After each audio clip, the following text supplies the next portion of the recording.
Assalamualaikum warahmatullahi wabarakatuh. Salam sejahtera untuk kita semua. Puji syukur atas nikmat yang telah Allah limpahkan dalam keadaan sehat walafiat, sehingga saya diberikan kesempatan untuk dapat mempresentasikan materi pada saat ini. Dan yang saya hormati Bapak Hervin Yogi Pradikta MHI selaku dosen pengampu mata kuliah Filsafat Hukum.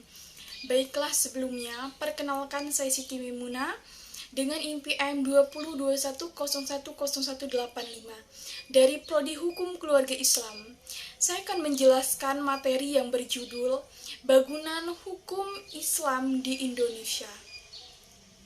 Bangunan hukum Islam di Indonesia, seperti yang kita ketahui, Devin Law and Made Law, sebagai teori hukum Islam dikategorikan sebagai Devin Law karena aturan-aturan yang ada di dalamnya dibuat langsung oleh Tuhan untuk mengatur kehidupan manusia di dunia. Bila kita perhatikan pengertian di atas, betul-betul sekali menempatkan hukum Islam ini sebagai entitas yang murni, bersikap top down dan melepaskan aspek-aspek historis sosiologisnya. Sebagaimana yang dapat kita pahami pula dari kutipan di bawah ini, mungkin konsep hukum menurut usul fikih pada dasarnya yaitu terletak di atas pandangan bahwa hukum itu bersifat keagamaan. Jadi sejak periode paling awal sejarah Islam yang kita ketahui bahwa hukum ini telah dipandang bukannya sebagai keluar dan merupakan bagian dari syariah. Dan syariah ini sebagaimana telah dijelaskan juga bahwa pola tingkah laku manusia yang diatur oleh Allah Subhanahu wa Ta'ala. Jadi konsep hukum seperti itu sejalan dengan pandangan bahwa hukum itu harus bersumber langsung atau tidak. Jadi langsung dari wahyu Tuhan, yaitu Al-Quran.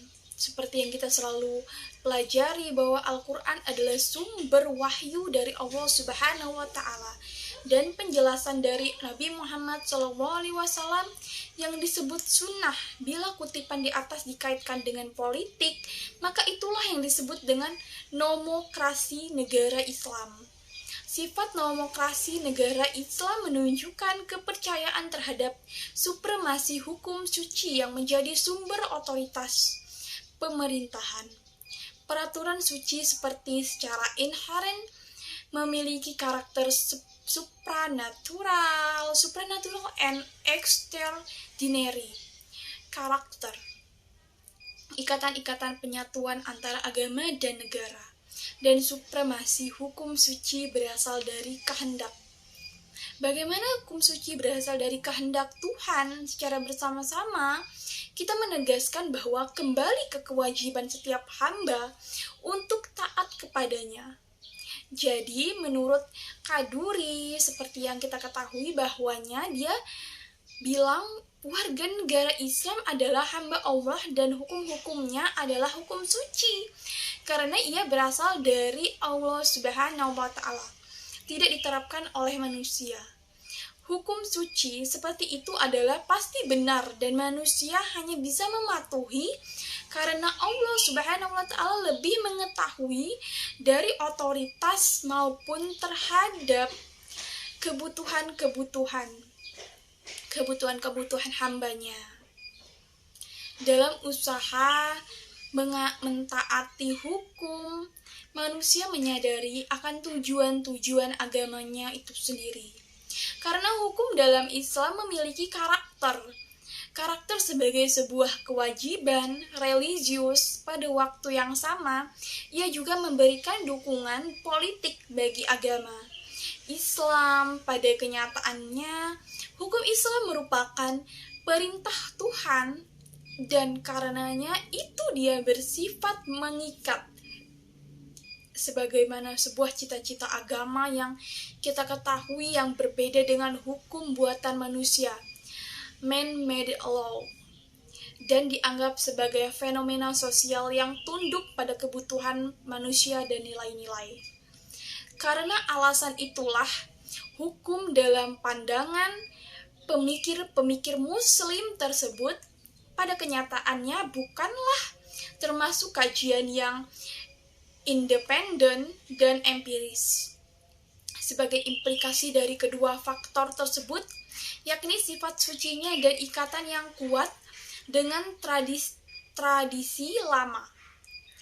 Apa ya dengan tradisi-tradisi lama ini? Seperti hukum Islam berkembang menjadi sebuah hukum yang statis yang bisa dianggap menjadi penghalang bagi terjadinya perubahan perkembangan hukum Islam di Indonesia. Pada bagian ini kita akan pastinya mendiskusikan relevansi epistemologi hukum Islam Indonesia dengan pembangunan hukum Islam Indonesia. Dengan pembangunan hukum Islam di Indonesia ini tentunya kita akan juga mempelajari pembangunan Islam, hukum Islam atau pembangunan nasional. Namun sebelum kita lebih jauh membahas persoalan tersebut, terlebih dahulu sebaiknya mengetahui apa yang dimaksud dengan hukum Islam. Hukum Islam nasional atau hukum nasional. Mengapa kita membutuhkan hukum nasional? Dan bagaimana caranya kita mewujudkan hukum nasional tersebut? Melalui penjelasan terhadap aspek-aspek inilah, kita akan mematuhi atau mengetahui relevansi epistemologi hukum Islam dengan pembangunan hukum nasional. Pembangunan hukum di Indonesia dalam rangka pembangunan sistem hukum nasional, pemerintah menerapkan kebijaksanaan untuk memanfaatkan 3 sistem yang eksis, yaitu living law di Indonesia, yaitu sistem hukum adat Islam dan Barat, yaitu Belanda. Sebagai bahan bakunya, ketiga, sistem hukum sangat berkontribusi dalam pembangunan hukum nasional. Jadi, tatanan hukum nasional Indonesia ini harus mengandung tentunya ciri yang pertama adalah berwawasan kebangsaan dan berwawasan Nusantara. Dan yang kedua yaitu mampu mengakomodasikan kesadaran hukum kelompok, etnis, kedaerahan, dan keyakinan agama. Yang ketiga yaitu sejauh mungkin kita berbentuk tertulis dan berunifikasi. Dan yang keempat yaitu kita bersifat rasional yang mencangkup rasionalitas efisiensi, yaitu rasionalitas kewajaran, rasionalitas kaidah dan nilai. Yang kelima yaitu kita harus responsif terhadap perkembangan aspirasi dan ekspektasi masyarakat. Perkembangan hukum Islam di Indonesia itu sebagai sarana dan prasarana berdasarkan penjelasan di atas tampak sekali dalam hal penetapan kebijakan. Tentunya hukum di Indonesia, pemerintah telah menjadikan hukum Islam sebagai bagian dari hukum nasional. Kondisi seperti ini tidak semata-mata terjadi di Indonesia, tetapi terjadi pula di negara-negara berpenduduk Muslim lainnya, baik yang memiliki konstitusi Islam maupun yang tidak memilikinya. Sebagai suatu sistem hukum atau bagian dari sebuah sistem hukum itu sendiri, ia mempunyai teks tertulis dalam bidang-bidang yang dicakupnya, memiliki lembaga-lembaga peradilan sesuai tingkatan-tingkatan yang diperlukan, dan mempunyai alat penegak hukum untuk menjalankannya itu sendiri. Demikian beberapa hal yang bisa saya sampaikan pada kesempatan kali ini. Saya mohon maaf yang sebesar-besarnya apabila ada tutur kata maupun tindakan yang kurang berkenan bagi teman-teman dan para pendengar sekalian. Dengan ini saya ucapkan terima kasih dan saya akhiri. Wassalamualaikum warahmatullahi wabarakatuh.